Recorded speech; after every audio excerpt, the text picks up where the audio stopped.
Water levels in Roundup were down Monday, allowing some folks to access their homes, but not everyone. From a hillside north of the flood, Laura Lustig checks on her house still surrounded by water. Coming down here, I'm a little bit relieved. I can see my steps. I can see, my doorway. As you can see, the flood water in Roundup is beginning to recede. In fact, they now have 2 pumps working on the south side of the city, trying to get this flooded water out and downstream. They've got 2 installed, the 3rd one going in, so it'll drain some of the water that has no place to go. The river level has dropped a few feet since it peaked at roughly 14.5 feet last Thursday.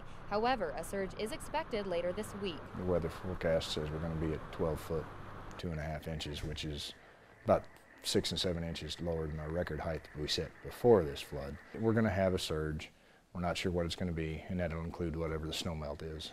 As Musselshell County officials focus on the water and community needs, road closures are now controlled by the Montana Army National Guard.